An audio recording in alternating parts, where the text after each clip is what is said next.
All right, so we are on day 2 of Mishlei 21:20. So the pasuk says, Otar Neph vashemen binavei chacham uksil adam yival enu.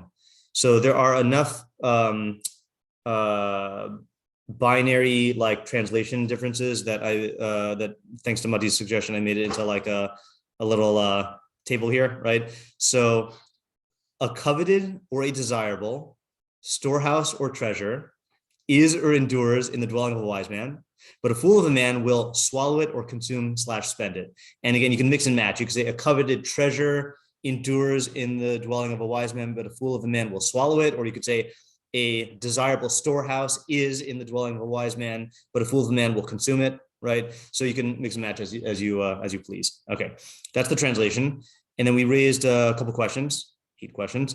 First of all, what are the definitions of chacham and ksil in this context, right? Wise and foolish either are generic terms for like good decisions and bad decision makers, or it means specific terminology. Like we said yesterday, a ksil is like, according to Rabbeinu Yonah, a veteran pleasure seeker, someone who's like, not just like everyone seeks pleasure, but someone who has made his life revolve around pleasure for a very long time, where that's the only thing he cares about. 2, what is the relationship between the 2 halves? And we said there's like 2 ways to depict this. Is the fool swallowing up the Otar Neph vashemen in his own house, or is this in the house of the chacham? Meaning, are we describing this is what a chacham does with his own treasures and oil, and this is what a fool does with his own treasures and oil? Or is it saying that there's one scenario that the chacham and the fool are both in? The chacham will keep the oil and treasure, but the fool will swallow the chacham's oil and treasure. You know, are they interacting, or is it separate? 3, what is meant by the abode of the chacham? Why focus on his home or dwelling? Why not just say he has wealth? You know, why focus on the home? 4, what is an otzar? Right, again, is it a storehouse or a treasure? Did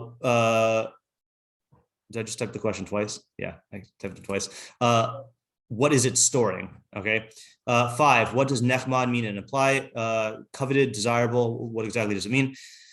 6, what are the Otar Neph and the Shemin in conjunction with each other? Are they merely 2 examples of the same thing, meaning like you know, nice stuff and nice oil, or are they 2 different things? And for the latter, what is meant by each, and what is the Shemin?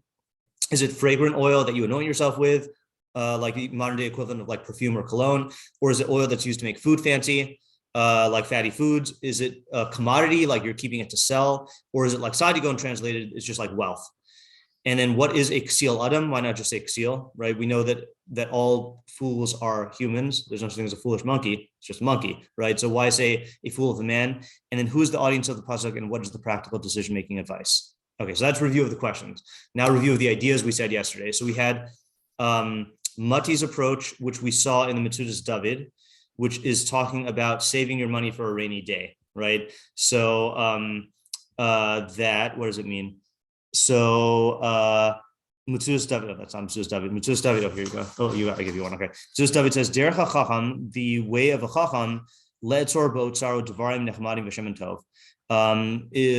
Chacham will store in his treasure house precious things and good oil. He's kayan leis hatzorach, to keep it for a time of need. While ksil shebibnei adam bodina b'kapo, but a ksil of a person, once it's in his hand, lo hinichu miyado.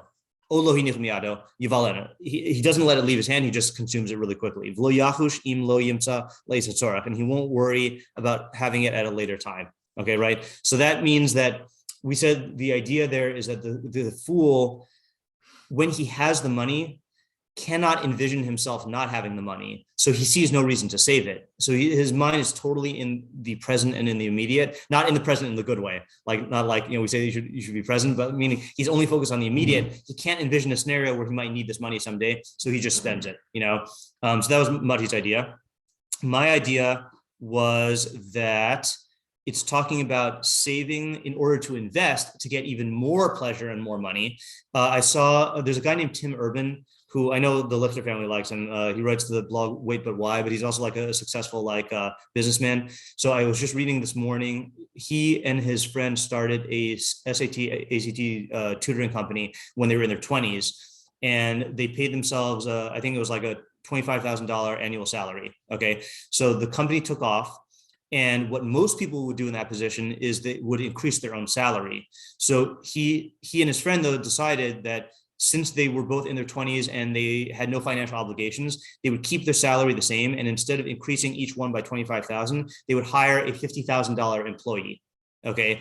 So they invested in the company, and then that made it more successful, and then invested in more and more. So their entire 20s, they kept their salary the same, but just kept on reinvesting it into the company. And then eventually it became like, very, very, very profitable. And then that would allow them to have more money and more pleasure, So I like this argument because, I like the other one also, but I like this because what was that? Also taxes. Yeah, exactly. That's another good perk. Right. I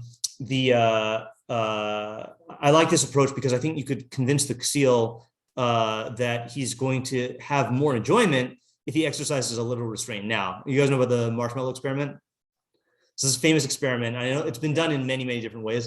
Yeah, the kid, right? Yeah. You remember how it was set up? Yeah.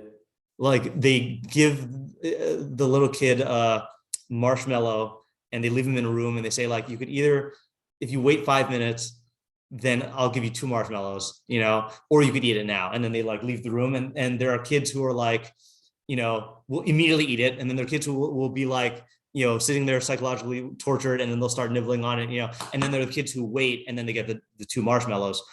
So they did a follow-up study, and I think this has been people poked holes in the study, but like the idea behind it was, if we track these kids in the future, are the kids who waited for the second marshmallow going to be more successful? So Mishlei would say yes. I think there were a lot of like socioeconomic factors. Like if you're a kid who grew up in poverty, of course you can eat the marshmallow right now, so, stuff like that could affect it. Then the third idea we said, which is related, is that it's talking about if a fool lives in the house of a chacham. So the chacham might have all of this money that he's saving, but if you have a foolish person in your household, whether it is a spouse or a kid or like a sibling, and they consume it, then all the chacham saving is going to do no good. So there's here's a statistic from, I don't know what the Williams group is, but hold on, I don't want to give subtitles a try. Why can't? Okay. It says nearly 60% of the time, a wealthy family's money will be used up by the children of the person who makes the wealth. In 90% of the cases, it's gone by the time grandchildren die. And another book, The Wealthy 100, perhaps the most famous example is the Vanderbilt family. Cornelius, the patriarch, built a fortune on railroads and shipping during the mid-1800s. Adjusted for the size of the economy, he was the second richest American ever, worth over 200 billion, well above Bill Gates. This was from a time before Elon Musk and Jeffrey Bezos. So Bill Gates was like the wealthiest guy. Yet his children, and especially his grandchildren, lived lavishly, building huge mansions in New York City, Newport, Rhode Island, and elsewhere, and did little to preserve the fortune. By the 1970s, the family held a reunion with 120 members attending, and there wasn't a millionaire among them. Right. So there you got a guy, Cornelius, who was financially like conscious, but the people in his household did not learn that, and they just spent it all, Okay, so that is the end of the review. Okay, so now the question is Mefarshim. Okay, so first of all, anyone have any other ideas before we go into Mefarshim? So I was thinking about an idea that we talked about yesterday about how the Ksil will just if he won't be able to save something for later. He would just impulsively consume it. Yeah. So I think maybe like a practical takeaway from that. Yeah. Is that to the extent that, let's say, like someone recognizes that they have a Ksil-like tendency in a certain area. Like if, let's say, I have a very hard time not opening Magic the Gathering packs if I have them. Right. So if let's say I want to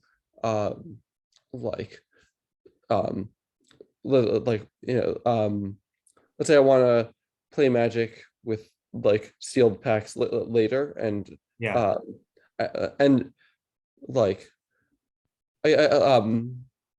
guess I said the takeaway would be like, if you recognize that this is something that you like if you recognize this trait in yourself in a certain area, then don't let yourself have it like in your house where you would like in your control in some way, like it can be like even like giving it to like a family member to like Right.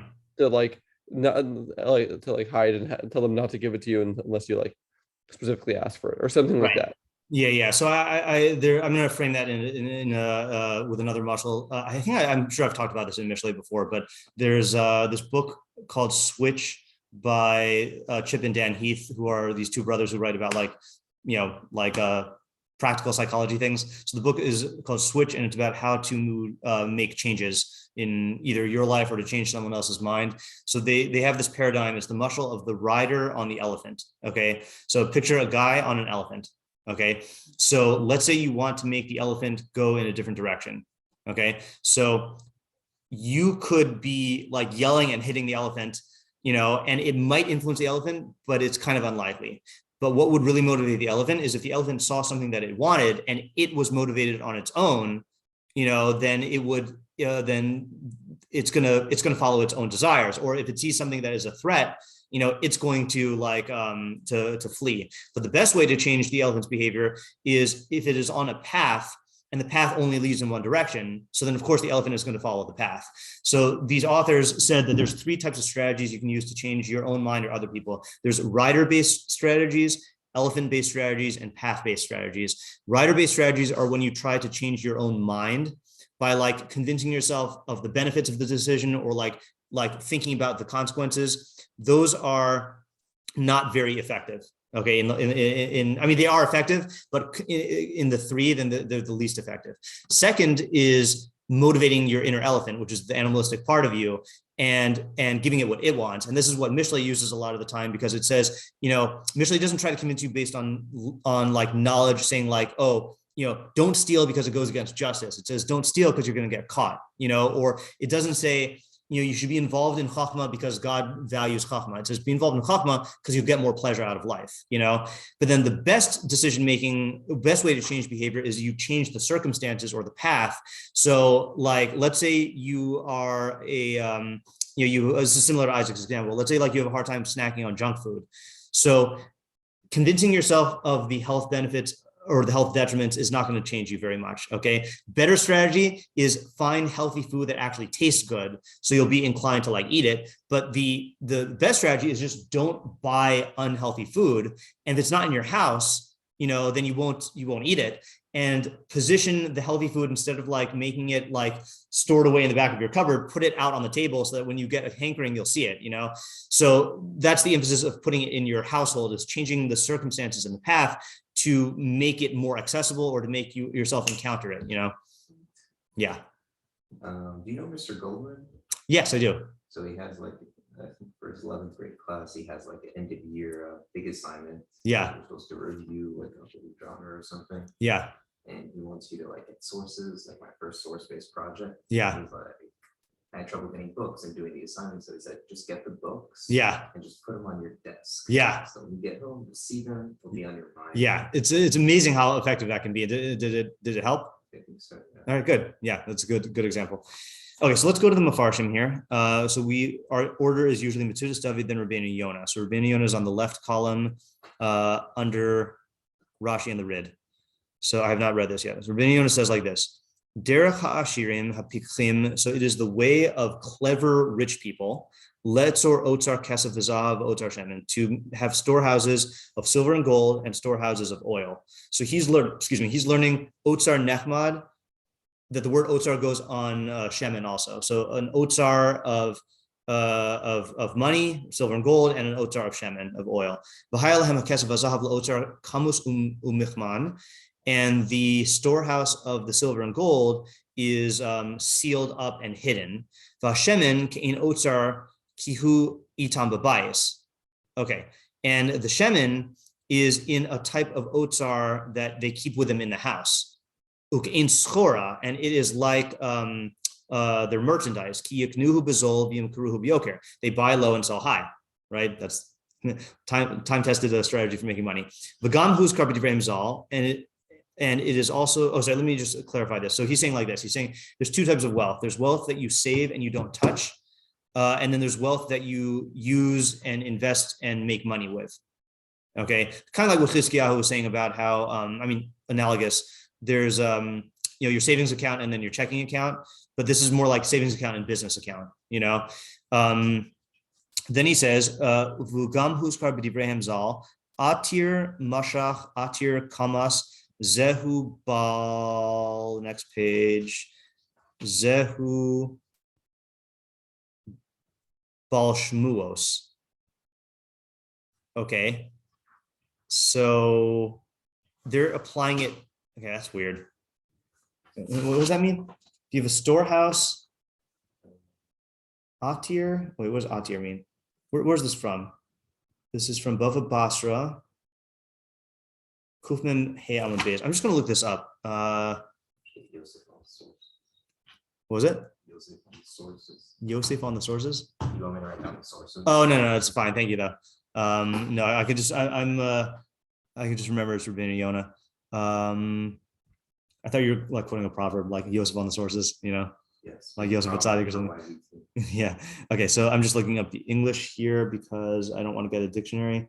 Bava Kama, Kufmim Hey Amud Beis. Kufmim Hey. Is that really correct? Bava Basra. Bava Basra Kufmim. I thought it's a comma because it's a Kufmim Hey. Kufmim Hey. Where are we? Kufmim Hey Amud Beis.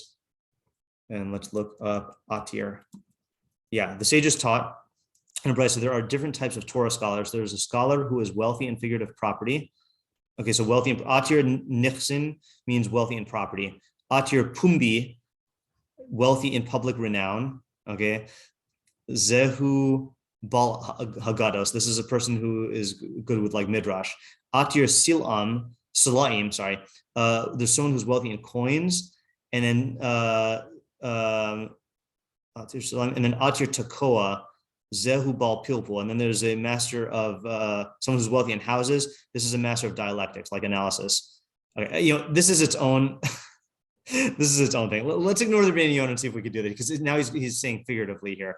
So I just want to focus on the literal first. Okay, we can go into Mishalim later. Od Amruzal La'olam Yashlish Adam Ma'osav. A person should always divide his money into thirds. Shlish b'karka, a third you invest in real estate. Shlish b'schora, a third you invest in merchandise. Ushlish tachas yado, and a third you save. Okay. I don't know what the modern financial advice is, but it sounds pretty good, right? Od yitakin lefarish. You could also explain ki bala hodia ki b'tzel hachachma b'tzel kesef. You could also explain it like it says in Koheles that in the shadow of chachma is the shadow of money, meaning that if you have chachma, it's going to increase your money. When a chacham goes to make money, yatzliach, he will succeed. Chazal say anyone who involves himself in Torah, his money will his property will be successful. Then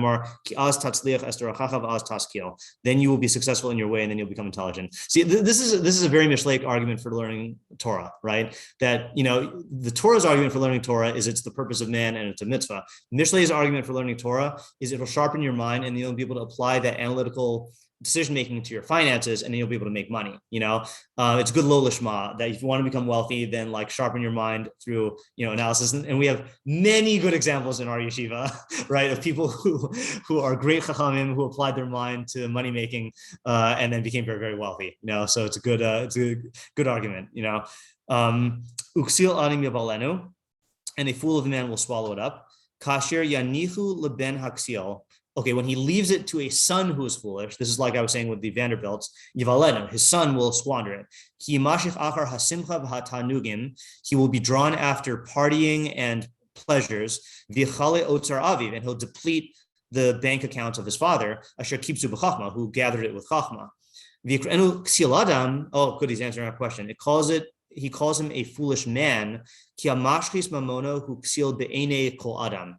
because someone who squanders his money is a fool in the eyes of other people. And all the multitudes of people will agree to this. Okay, in other words, there are certain types of fools that you can only tell that they're fools by how they make decisions. And if you don't know the area of decision making, you won't be able to spot the foolishness. Like, let's say, for example, like a layperson cannot tell the difference between a foolish doctor and an intelligent doctor, But if you see someone who was a millionaire and now they are poor, everyone can admit that they're foolish. So he's saying Ksil Adam is a fool in the eyes of man. Or it's calling him a fool of a man. Or it's saying Adam from the idea of Adam based on Adamah, that he's drawn after the material, earthly part of himself, by seeking pleasures. This comes to teach us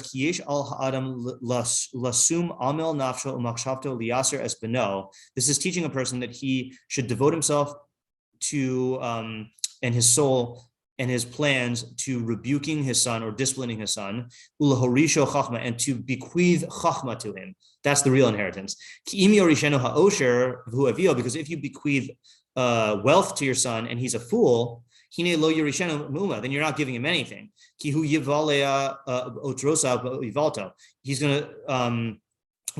to deplete his. He's going to swallow up his storehouses with his foolishness. In other words, I'll finish this last sentence. V'amru b'musarim, it says in the books of ethics, lo hinchilo ha'avos es habanim davar shu chashuv min hachachma, that the best inheritance a father can give to a son is chachma. Ki ha'adam koneh hon b'chachma u'abdo b'ivalto, because a person acquires wealth with chachma and squanders it with foolishness. So you see that people parents want their kids to have more than they had. So you have many parents who come to the country and want to give wealth to their kids because they grew up in poverty. But what Shlomo is saying is, so then they can generate money and they can keep money. But if you just give them money and you don't teach them how to act with chachma and with restraint, so then they're going to squander it. So setting up your kids for the future is not necessarily going to be dependent on how much money you give them. It's going to be dependent on how intelligent you make them. Oh, you know what Bill Gates did with his kids? You heard about this? I mean, I know what Shaq does with his kids. I know what does Shaq do? I think his line is, if you want my cheese, you need to get 2 degrees. That's good. That's good. Yeah. Let me just make sure. I've never actually looked this up. Bill, how much money did Bill Gates give his kids? Well, that's the divorce. Okay. Oh yeah. Here we go. He says, let's see here. Hold on. Oh, look, this works. Bill Gates and 15 more rich people who won't leave money to their kids. Okay, so I don't think it's that he doesn't leave any money, but I just want to look at Bill Gates. Okay, Bill Gates, who has a net worth of 131 billion, is not planning to turn over his massive fortune to his kids, Jennifer, Rory, and Phoebe. The business mogul recently explained that his children will be given every opportunity to get an education, but they will not be left to live off a hefty inheritance. Quote, our kids will receive a great education and some money, so they're never going to be poorly off, but they'll go out and have their own career. He says, it's not a favor to kids. Ads. I don't want to sign up. Okay. It's not a favor to kids to have them have huge sums of wealth. It distorts everything they do, creating their own path. Right. So similar with Warren Buffett. All right. So these guys realize that whether it's college education or allowing them to have the emotional space to feel like they can't just kick back and rely on their parents' wealth. They realize that giving their kids money is not going to set them up for success and might even harm it, So that's a thing. So according to Rabbeinu Yonah, it's parenting advice. Okay. That's essentially it. Okay. Then the Rabbeinu Yonah goes on. He says, so in the previous pasuk, it spoke about the evil wife. It's funny he says evil wife, because the way we learned it wasn't that she was evil, it's just that she was annoying and provocative. Now that's why this pasuk comes after it, because it's talking about the foolish son. Warning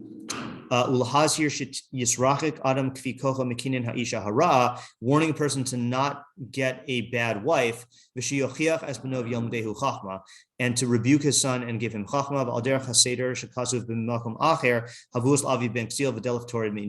So that's a pasuk we quoted yesterday also. Okay, so that didn't really add to it. Okay, but the first idea in Rabbeinu Yonah was good. All right, let's do Meiri now. Meiri says, Otar Neph v'shemen b'nevei chacham uksil adam yivalenu. Yesh mefarshim shemen mamish. Some people explain this to mean actual oil. V'im hiyos milas otar kolelas kol minei ha'ma'achalim. And even though an otar can have many types of foods, like a grain silo, it mentions oil because that's the most precious. As it says about olive trees, asher bo yichabdu elokim v'anashim. Okay, whatever. Some say it is an adjective, so it's not shemen oil. It is otar nechmad v'shamen. That is inyan shmena. Shamanta avisa kasisa, iluhu nakud b'kamat gadol shaman u'kamat katan, meaning a wealthy or fatty or abundant storehouse. Uvenigle amar, so according to the overt meaning of the pasuk, it says shachacham yetzor hamamun v'yishmerenu, that chacham will store up money and guard it. V'bein aksil yashchisenu, and a foolish son will destroy it or squander it. So that's like Rabbeinu Yonah. V'choze he'ara lios eino pikucha b'musar banav be'es hayaldus b'haskalas gedulam. This is the lesson is that your eyes should be open with musar for your kids, meaning again musar here meaning like raising your kids with good decision making at a time when they're young before they grow up.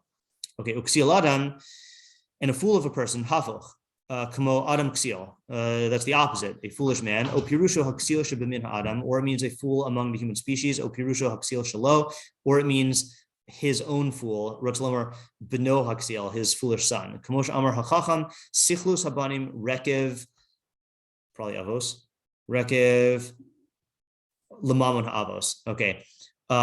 Like they say, a foolishness in children is rots the money of the fathers. So far, this is the same as Rabbeinu Yonah.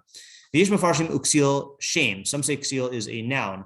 Kamo uksilus, so foolishness.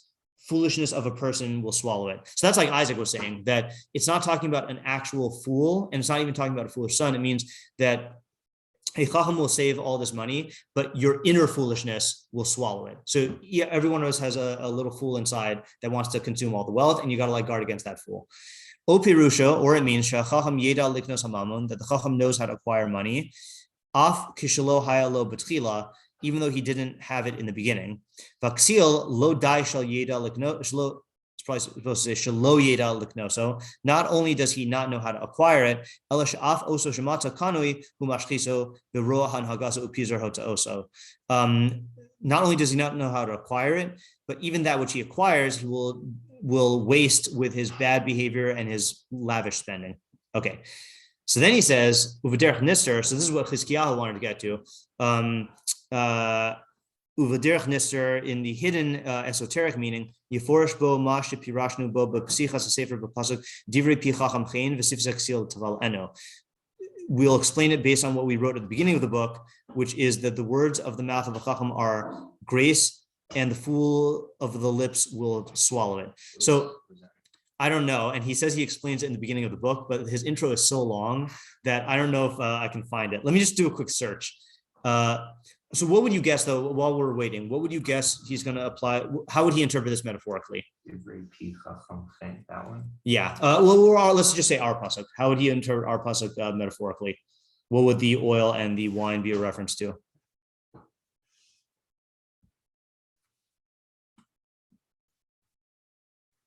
I don't even know if this is going to have the intro. Let's see. Might just start a parak aleph. Yeah, unfortunately, let's just see if it's there. Divrei. Yeah, it just skips the intro. That's unfortunate. Yeah. Unless they have hakdamah separately. No. Wow. Okay. All right. So we're kind of lost with the Meiri. Let me just really quickly see if I can find it in the hard copy. We can't put this on the screen, but let's see. Hakdamah of the Meiri. Okay, Hakdamah of the Meiri, and we're looking for. Oh, no, I didn't open up right to it. What is it? Koheles. Koheles Yud Beis. Oh, you know why I thought I opened to it? Because I opened up to Devarim Yud Beis. Wrong safer. Oh, maybe this is it. Oh, hold on. Shouldn't be that hard to find because it looks like he quotes it in the actual text. Da, da, da.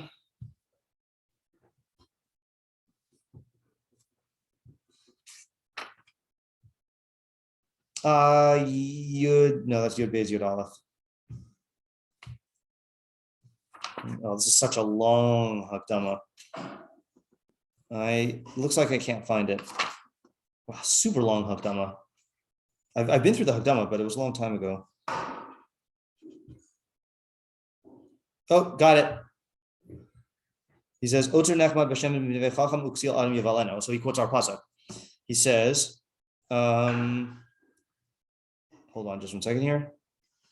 Yeah. Okay, hold on just a minute. Where does it start though? Vamnu mash biarti tchila hu nacham leinian mash anu tzrichim bo leinian zeh sefer. Ratzalam sefer Mishlei. Hu shakim be'amro v'sifsos ksil taval eno. When it says the lips of a fool will swallow it, al bilti ha'ishtarlim b'havanas ha'nimshal. This is talking about people who don't try to understand the nimshal. They only focus on the external mashal. Shiyaspik lech lahem hanigla b'mashal. They only content themselves with the external meaning. Lifi shiur b'ktsas toeles, because they see a benefit in it. V'yachshu she'ein sham od or tamun litzfunav, and they think there's no other meaning hidden inside. Sham ya'amod sichlam. Their mind remains there. Ad po yavav lo yosif. They don't go further. V'huatzli ha'in b'atzmo b'amro b'zeh sefer. Or tzlomer sefer Mishlei. Otar Neph b'Hashem b'nevei chacham uksiel adam tevalenu. This is what it means in our pasuk. Oh, he quotes the pasuk we did before the break. Like a thorn that's in the hand of a drunkard, so is a mushel in the mouth of a fool. Oh, he doesn't learn it as a thorn. He learns it as a false wheat.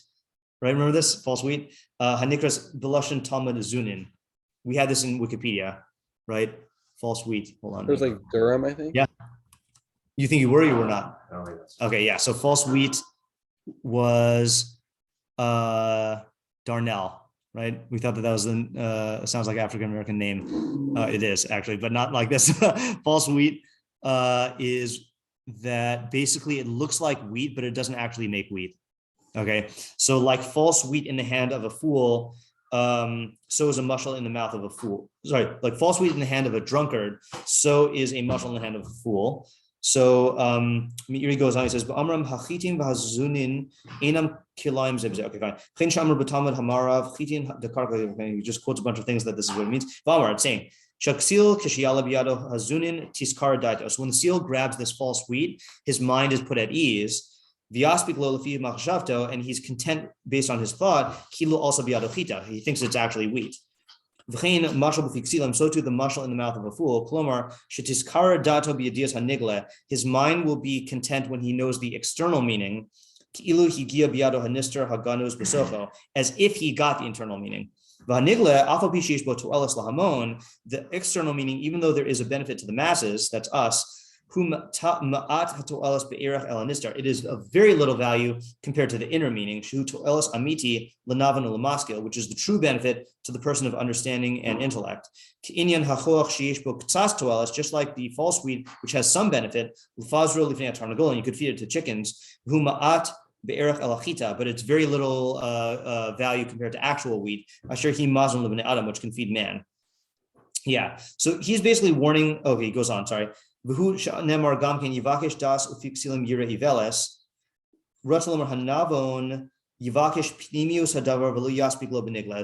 person of understanding will look for the inner understanding of the thing and not be content with the external meaning. How long is he going to go with this? Yeah, I think he's just going to bring a lot of proofs that this is a concept here. So for our purposes, the meaning that he's saying here is that you shouldn't content yourself with learning just the external meaning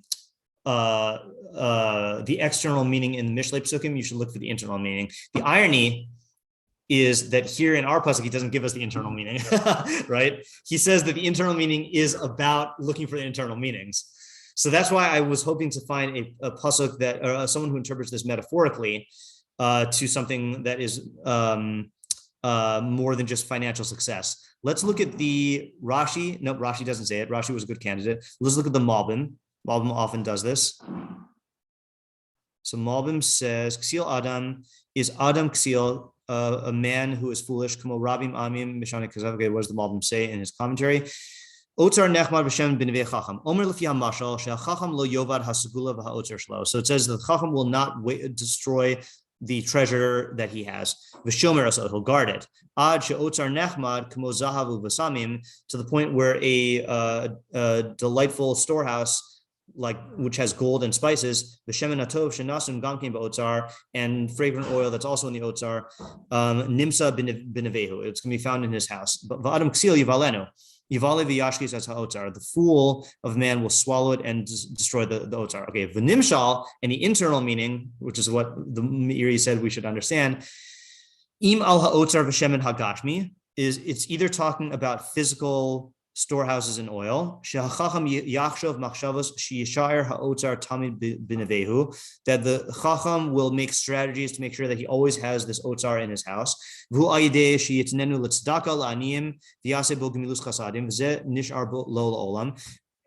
And he does this by giving it to tzedakah, to the poor, and doing gimilus chasadim, because then it will remain with him forever. Avosai ganzu lamata v'ani ganazti lamala.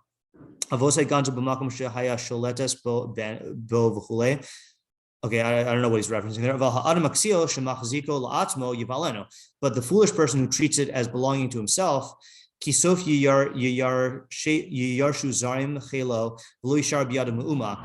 ultimately strangers will inherit it and it will not remain in his hand after his death.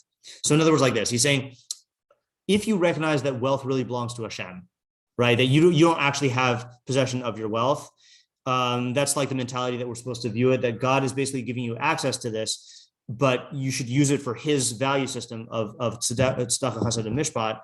So then you will give it to the poor and God will allow you to keep it. But if you just view this as, that I made this for myself and it's mine, and you don't use it for tzedakah, so then you're going to lose the right to like use it.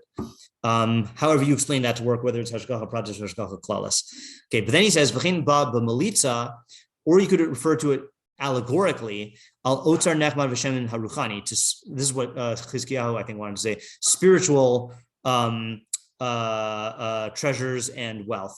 Shesgulos hanafshios, that the treasures of the soul, v'shemen mishchas kodesh, shememelitz al haruach hakodesh v'asagas hamuskalos. It's talking about ideas, okay, about gaining ideas.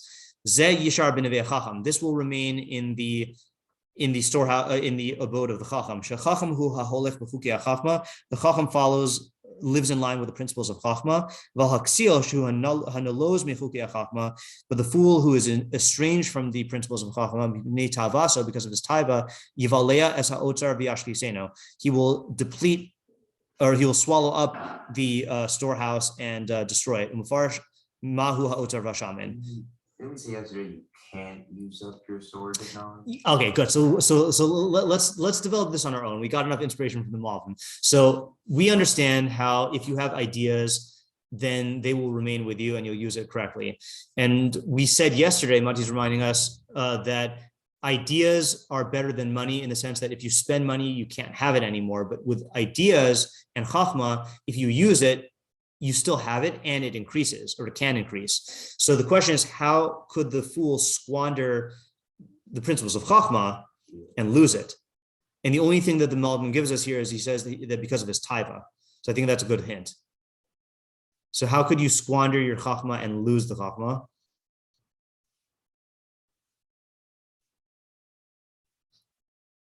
By not sharing it, like bounce ideas off others. Okay, so that's definitely something I've seen the Meiri talk about, which is that if you have Chachma and you don't teach it, so then your Chachma ends up becoming dull, but if you teach it, then what was it? You don't keep it sharp. Yeah, you don't keep it sharp. Whereas if you teach it, you're forced to continually review it. And if you're teaching it to people who are on a lower level than you, which is most cases of teaching, you'll be forced to like answer questions and like keep it fresh. That's a good interpretation. What were you gonna say, Isaac? I was gonna say that if you like allow your emotions control over your actions, yeah, then it's not gonna like make you not have the ideas, but it's gonna make them like lose their impact on you. Okay, I was going to take that and take it further, and this is what I think the Malbim is saying. Let's say you are a guy who starts off. Let's say take Jeff Bezos, right? So let's say he started off without wealth. Okay, then he had this idea for Amazon and used bookstore, right? And then he started growing the idea, and then he expanded to other areas. Then he got wealthy. So let's say he had a certain hakdamah in business, but let's say when he got wealth, he started spending the wealth on a partying lifestyle. Okay, so what's going to happen is the taiva that he's indulging in and the immediate gratification is going to affect his hakdamah in business. And then that's going to undermine his ability to make wealth with it. So in other words, if you allow your mind to become a slave to your taivas, then you'll undermine and squander all the success that you've had. And it'll actually change the way you think about things. You will lose the ability to think about things rationally and in the long term, because you'll only be blinded by the lure of immediate pleasure, and you won't be able to see the immediate long-term consequences. So that's how you could lose your chachma. That's the danger of becoming a chacham. Okay, the danger is if you become a chacham, you become successful, and being complacent. Yeah, you become complacent. But I think it's worse than complacency. Is like your first approach. It's worse than complacent. You'll use your chachma to indulge in things which ruin your chachma. To indulge in things which make you which break you away from the chachma lifestyle. And that's and then that could be bad. Yeah. If you wait, so chacham means you're smart, right? So Mishlei chacham means smart, but in terms of decision making, not IQ. Okay, so then you should know that your decisions are going to lead you away from chachma. Right. So what Moshe is saying is that if you were a true chacham, you would see this coming. You would see this down the road, right? The problem is that who's the wisest, who has the reputation for being the wisest person is Shlomo, right? So Shlomo, the classic case was, the Torah has 3 prohibitions for kings, that they shouldn't have too many wives, they shouldn't have too much money, and they shouldn't have too many horses, right? Chariots. What was it? This year we said that Shlomo was only the wisest in his generation. Yes, yeah. He's the wisest in his generation. So the Torah says that a king should not have these things because it's going to make him haughty, and then he's going to make bad decisions. And Shlomo said, that's for normal kings, but I am smarter than that. And he ended up violating these mitzvos, and then he ended up it ruined him, So what it shows you is that even the chacham can rationalize, he'll say, I'm different, I'm the exception to the rule. And that's for fools, So it's it shows how dangerous it could be. So you're correct. If you were a true chacham, you would guard against this. But even a true chacham can use that chachma to rationalize his own foolish decisions. Yeah. Okay, let's stop here for today, but let's review really quickly like we usually do. So what are the new ideas we got? So Rabbeinu Yonah took the idea of child rearing, that if you become a successful chacham, you have to make sure that your son also follows in that path. And really, the inheritance you leave to your son should be chachma, not wealth. Because if he has chachma, he'll be able to make wealth. But if he has wealth without chachma, then he'll lose the wealth. Then we had the Meiri, who says that this is talking about someone who only focuses on the external meaning of an idea, but not applying it to the success of the soul. And then we had the Malbim, who's learning that to be about success in either using your money for justice, that will allow you to keep it, justice and righteousness and chesed, or if it's about ideas, then you will, we didn't fully develop this, but you'll use the chachma for gaining more ideas as opposed to serving your taivas, because if you use it to serve your taivas, the taivas will warp your chachma. Okay, so at least we got some metaphorical interpretation here. All right, let's stop for today, and no shiur tomorrow because I don't think people are coming. All right, have a good day. Thank you. Yeah, thanks.